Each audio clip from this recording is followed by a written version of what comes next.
They might be self-aware. Gary here, live from a payphone outside a Shell station where a man is currently crying in a Kia Sorento. Don't know the context, don't need it. We're all just trying to get through the day, you know? Speaking of emotional damage, today on They Might Be Self-Aware, the guys, Hunter and Daniel, discuss digitally haunting children's toys. Basically shoving AI into Teddy Ruxpin so it can respond when your kid talks to it. Experts worry this will replace parents at bedtime. My Teddy Ruxpin just played cassette tapes and never once asked follow-up questions about the shouting downstairs. And I turned out I'm outside a Shell station, so enjoy the show! We're sorry. You have reached a number that has been disconnected or is no longer in service. We are passengers on Silicon Valley's long, strange trip into synthetic intelligence. And our ship, They Might Be Self-Aware, the podcast. Is it a spaceship or a boat ship? It's interesting you mentioned spaceships because you've been I'm Daniel Bishop, joined today by Hunter Howard. No. Yeah, I have a bone to pick with you, Daniel. Daniel Bishop, if that even is your name. Ship related? Yeah, it is. It is ship related, okay? I'm tired of all this ship that I've been putting up with recently about data centers in space. Yeah, the ridiculous thing that you keep saying. You insinuated that this was some generative nonsense that I created in my mind. And in our show notes this week, I linked to a very reliable, notable source talking about this inevitable future that in basically every scenario within 5 years, the lowest cost option for data centers is going to be up there, up in the sky with the stars. What do you have to say about yourself now? Mic drop. I'm going to ask you a follow-up question to that. Did you hear about this when you were talking to your car? Why is that relevant, Daniel? It's relevant because you're driving a Tesla around and you're having conversations with it, and it's old Elon Musk that says, well, within 5 years, orbit-based AI data centers. I think Elon has an excellent track record of delivering on time, doesn't he? Am I missing something? Yes, it is excellent in that it is so far from correct that you can rely on it to not be correct. My car does drive itself most of the time. Everything's super overhyped. Look, I had a Tesla Model 3. I liked the car, but nothing that he says by X date is ever by X date, and it's also not what he said it was going to be. In fairness, Jensen Wong, the famed CEO of NVIDIA, has thrown an ounce of shade on Elon's claims, suggesting that they may just be dreams of space travel. I don't know if this is before or after he moves to Mars. He didn't really clarify that in the timeline. The real estate's cheap up there. Yeah. I guess he needs his Netflix in Mars, and before that, he must have the Netflix data centers be up in space. Maybe Musk is just trying to drum up some interest for more rocket launches. I don't know. It costs a lot of money, even with all these reusable rockets, which are an absolute technological marvel. It costs a lot of money to put material into space. And once that material is in space, computers, famously, not a big fan of all the radiation in space. And neither are the humans, by the way. Cooling, sure, also the people. But yeah, all the cooling, all of the everything necessary to make that happen. The International Space Station itself does not have nearly as much floor space as one decently sized data center. And the cooling needs would be about a gajillion times more than what we've currently got with ISS. Not to say that we couldn't build another ISS. I'm sure that there will be even private space stations in the not terribly distant future. But to say that we're taking a bunch of heat generating computers and chucking them up, Musk can say it all he wants, it ain't happening. You can AI whatever it, you can automate all the jobs the way that you want. The the economics and just like physics of it seem like an absolutely insane proposition to me. Put it down. We've got our predictions board. I think all of you listeners have been keeping track of. I'm sure each of you has a branded They Might Be Self-Aware predictions board. You can go ahead and put 2040. We still don't have even one data center in the in space. Daniel Bishop, for sure. I'm a believer. Well, your car told you to. Okay, so big whoop, buddy. Big whoop. What if someone else told you that? What if instead of your car, someone else's car? Would you listen to someone else's car? Well, someone else's car, if it was in a classroom and the car kind of Knight Rider style, or maybe one of my toys, family references, was talking to you. Yeah. What if one of my toys told me about this future of data centers in space? This sounds okay. That's definitely like Stephen King material type stuff right there. You have the haunted toy. What? No, but it isn't. Data centers in space. I've been reading about that, and I think we've talked about like AI Barbie and what could go wrong as Mattel has been integrating what could more go and more wrong, AI. and then in the article they say what could and did already go wrong. Where it starts, and then we've got a long history though. The Furby. What was my? I had a Teddy Ruxpin. I remember that. I mean, it wasn't AI, but it did talk to you. What if it Told was me haunted? stories. What if we just made all the toys haunted? It's not giving them capabilities. It's we're stuffing a facsimile of a soul into it. They're haunted.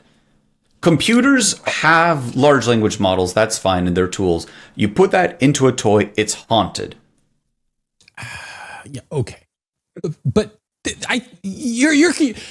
you're still in the like this is in the dreams territory. I'm gonna bring this back to reality because apparently there are now many AI enabled toys on the market, and we are in the toy gift giving season here as we come up on the end of the year. Many holidays with lots of gifts being given, probably disproportionately more to kids than any other group, I guess. Depends, stocking stuffers. Maybe you could take a plod pin. Those will fit in there pretty easily. Sure, I'm not suggesting there aren't other gifts, just that I guess that kids and toys represents 50% of the gifts that are given during this period. Probably part of that is just because they tend to be less expensive too. So like one adult gift equals, I don't know, 5 kid gifts. And the thing that's really missing from kids' toys are subscriptions in perpetuity. And so you can take your Teddy Ruxpin and shove a speaker in a USB powered little Raspberry Pi or something that connects to your Wi-Fi. You have to have the subscription. It's only $200 a month. And then it will talk to the cheapest available large language model and hopefully not teach your kids how to build a bomb or something. I don't think the subscription part is, concerning. And I haven't seen a lot of toys requiring subscriptions. Some do, and some have for like, I don't know, again, since maybe not when I was the future, man. Not too far from when I was a kid. Like people started introducing these subscriptions for these like digital services and online services targeted towards kids. But the thing that the advocacy groups are in outrage over is just the inclusion of the large language model as a feature in the plethora of toys that can talk to you, which again, going back into the 80s, we had Teddy Ruxpin who talked to you. You couldn't talk back, but there's a long history of talking to your toys. You take your Toy Story Woody doll and you pull that string. Talk, right? Somebody's poisoned the water hole. Okay, you've got your 3 or 4 sentences there. But if you pull that and then you make an API call out to OpenAI, and because of that non-deterministic nature of these things, it comes back with like it spits out a bunch of training data on accident, or it comes back with a really racist response or whatever.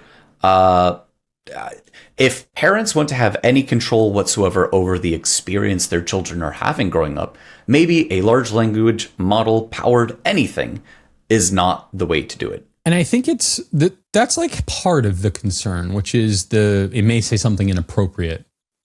But the other part, and it feels to me like it's almost like half of it, and I don't even know that I buy into this other part, but the other part is this concern that it's too good, that kids are going to form companion relationships and view their Barbie doll as a legit companion. But of course, like didn't that exist throughout all of time? Like, again, it was just more in your head before, but you had your friend, you're having your kids have been having conversations with their toys forever.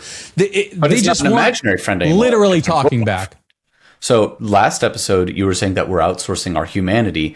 You're now also saying that there is a near future, if not a present, where some kid might say, no, mommy, I don't want you to put me to bed. Barbie will tell me a story and put me to bed instead. And we've outsourced childhood to soulless robots. I think you're right. Like, that's extremely plausible and very worrying. Yeah. Kids' imagination. If we replace everything that kids previously used imagination, but don't we lose our imagination? I mean, that's, or a lot of it. That's a common theme where it's like, oh, you're an adult now. You forgot how to imagine. You forgot how to be a kid. So, like, did we ever really need that skill? Yeah. Why? Because if we because the creation of anything comes from at least an applied use of imagination.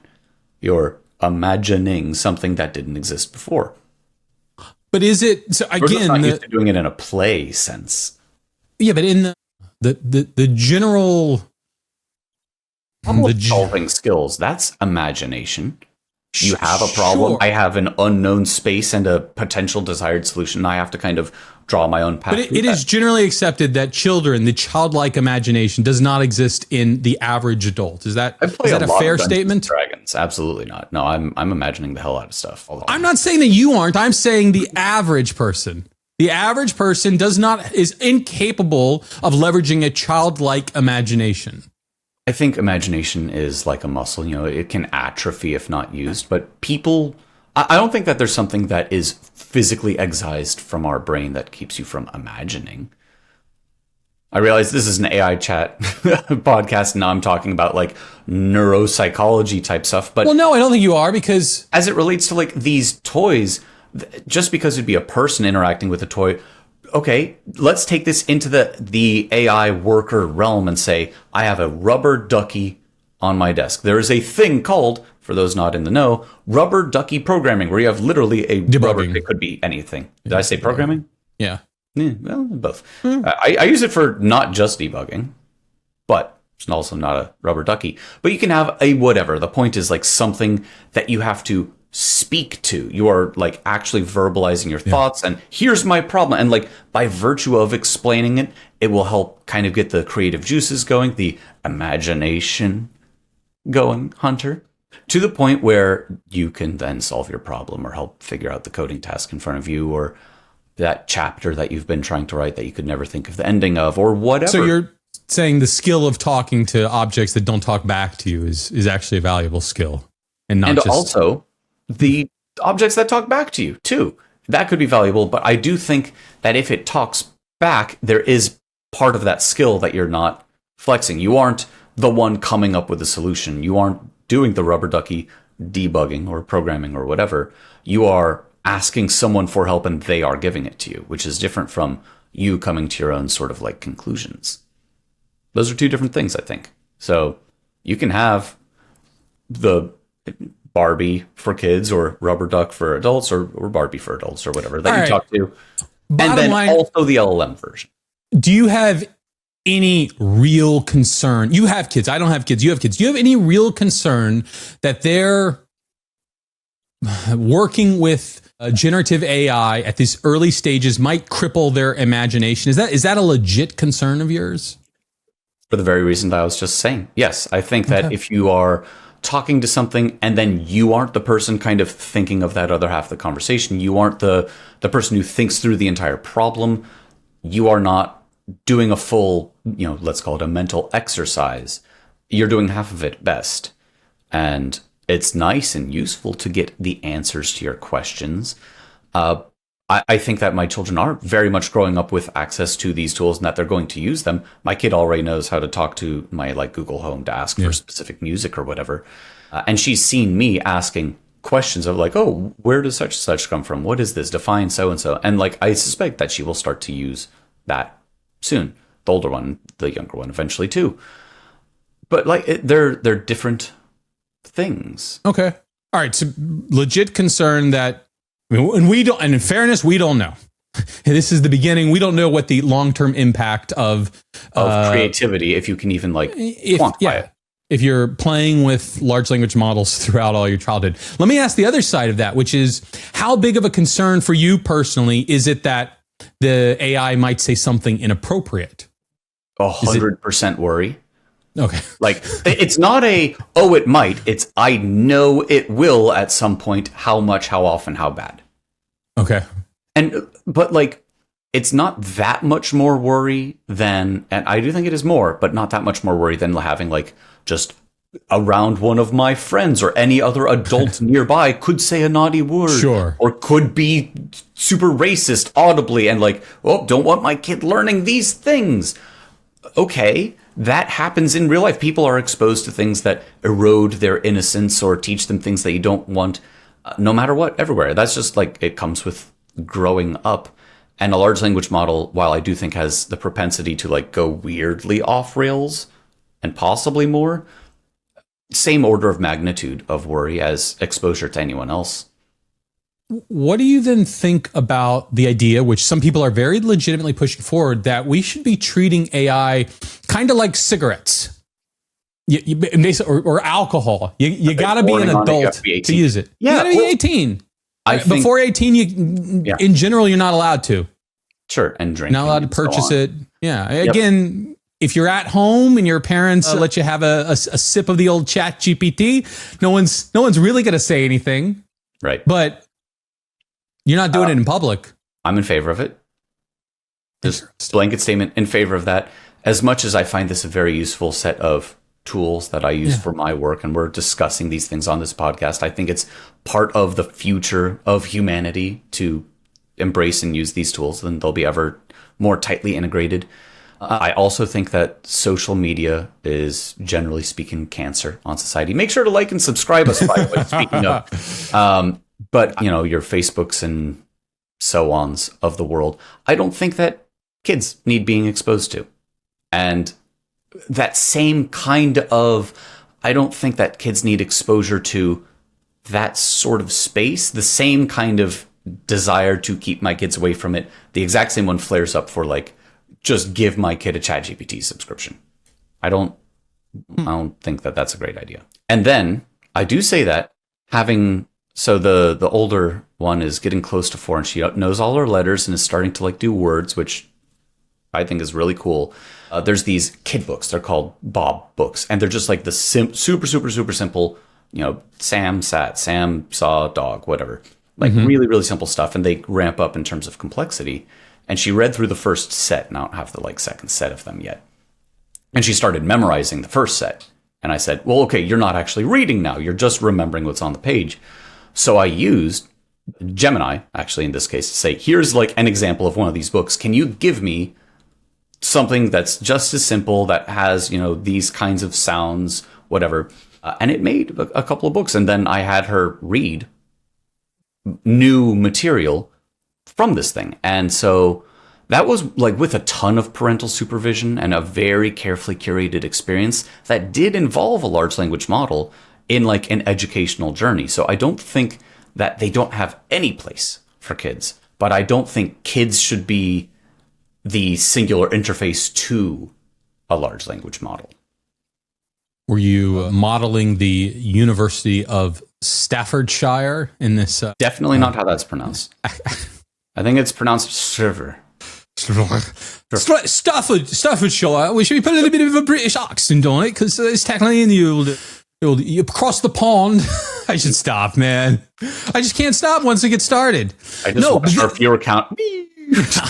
The University of Staffordshire has been using AI to generate apparently a moderate amount of educational materials for their fine collegiate student body. And apparently the student body is not too happy about this. No. So earlier we talked about like lesson plans, helping take a teacher's job and make that easier. We're going to, even up to the point where you can like personalize more information for each kid.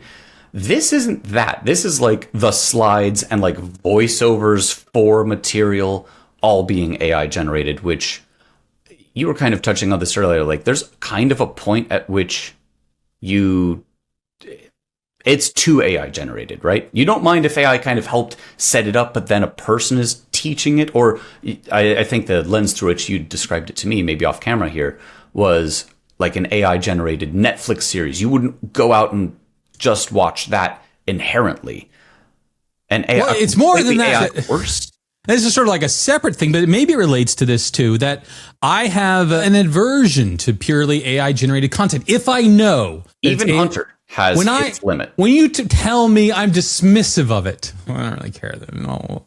Well, it's because nothing really went into it. And if nothing really went into it, then why do I care about what came out of it by default? Again, if everybody tells me, no, Hunter, you don't understand. This is the greatest thing ever. Like, this is going to win every award during award seasons, and it's going to blow your mind, man. Then okay.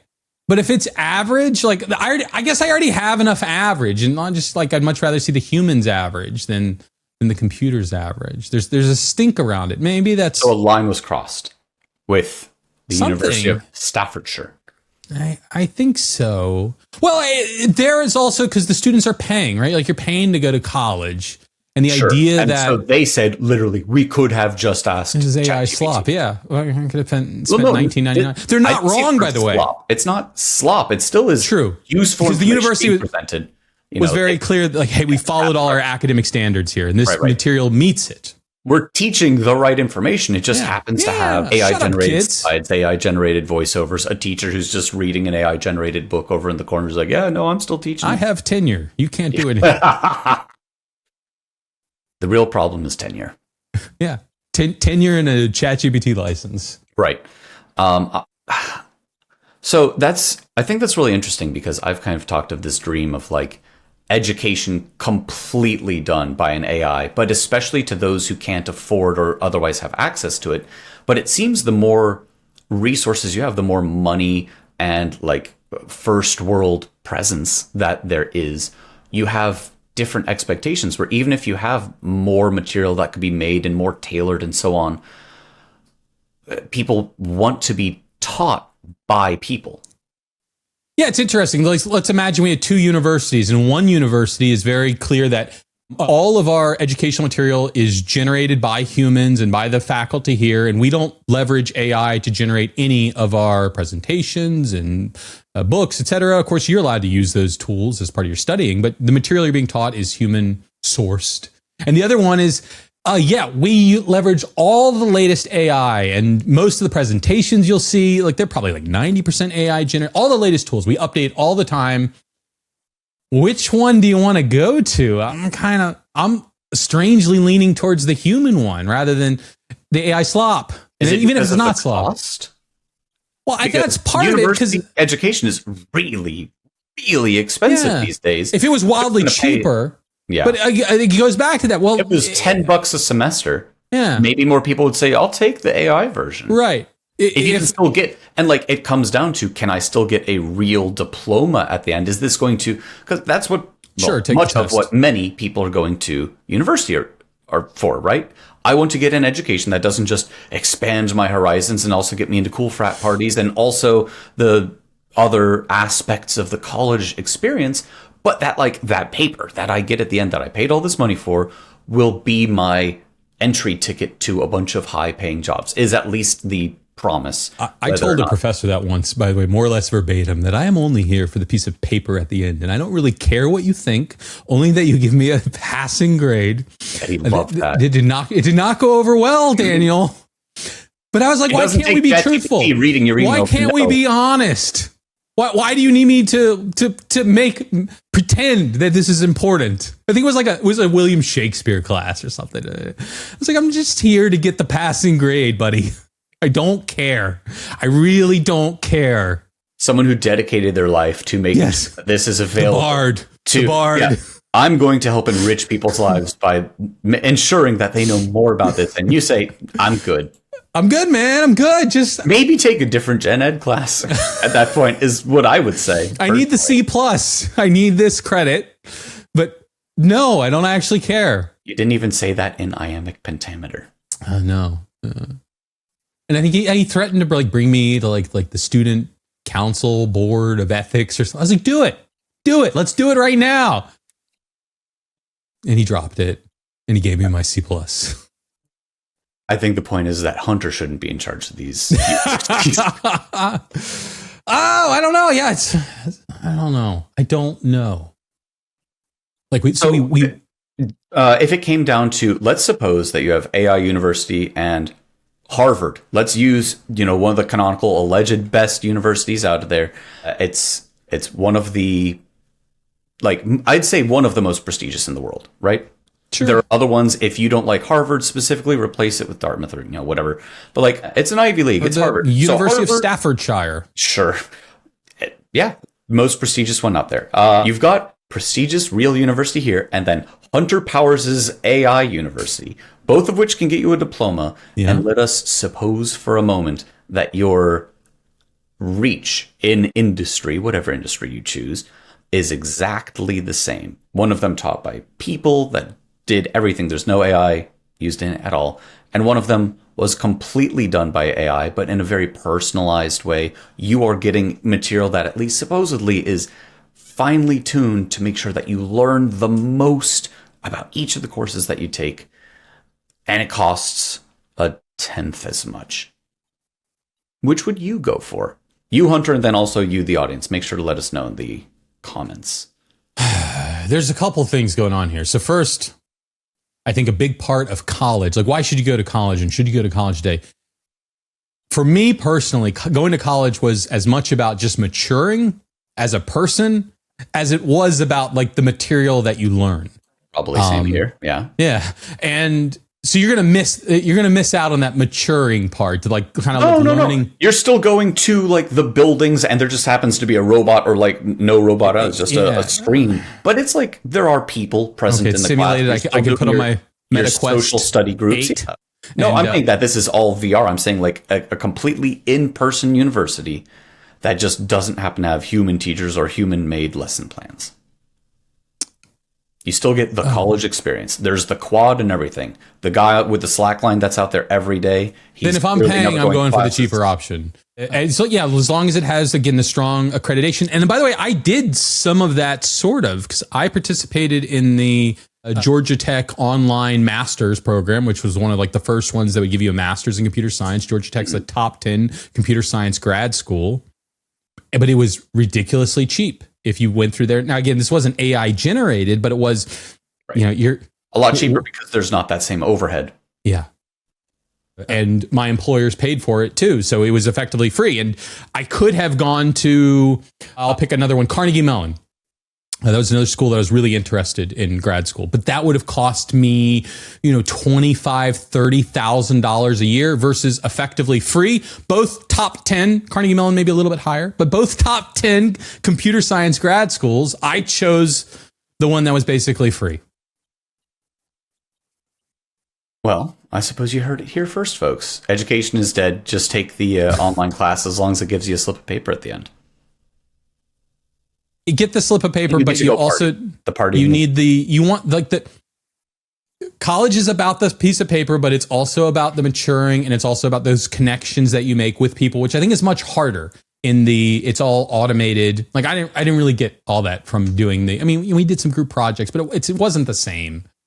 It wasn't in anywhere near the same as I went to UVA undergrad of going to school and being on campus person, and yelling with my professors about, this is nonsense. I'm not going to devolve into college stories right now, but it wasn't the same. And I don't think it is the same. Now, whether that's really important, whether our imagination is really important, whether any of this is really important, I think that's still yet to be known. There's a lot of ink to be spilled, I think, on the damage being done or the benefits to humanity or both or neither. This strange 20 plus years from now, yeah. Into synthetic intelligence that we are all on right here on They Might Be Self-Aware. And we thank you for coming on. TA help you write up your exam, write up your essays on whether or not They Might Be Self-Aware was the formative podcast for you. There's going to be a PhD someone out there this podcast at some point for sure. It must be, given the universe is infinite and it must be a possibility. I think it's happening. All right. Well, if you haven't subscribed yet, hit the subscribe button. And because in one of the infinite universes, you probably already have. So why not make it this one? Have the experience. Go for the ride. You can do it. Life experience. That's right. Maybe do a study group on. They might be self-aware with some of your friends. Go out to the quad, do some slacklining. Feel free to interact with us if you're on one of the platforms that has comments. Not all of them do, but if you're listening or watching on one of the ones that does, drop a comment. We try to monitor all those. We respond to many of them, and we absolutely take the feedback. You can leave maybe like a rating or something and write a rant. Good, bad, ideally good, but stars. We love stars. Yeah, I love stars. Stars are so good, so good. Up in the stars is where all the data centers are going to be in 5 years. So if you want to be closer to where the data lives. Yeah, good throwback there. And you can find us on pretty much every podcasting platform. You can watch us on the YouTubes. You can listen to us, whether it's Apple Podcast, Spotify, really any podcast directory. We are there twice a week. Hunter and Daniel, in your ears, in your eyeballs, dancing around. The eyes are the window to the soul. So we're in your soul too, really, if you think about it. That's weird, man. That's just weird. All right. Until next time, when we are back with even more. They might be self-aware.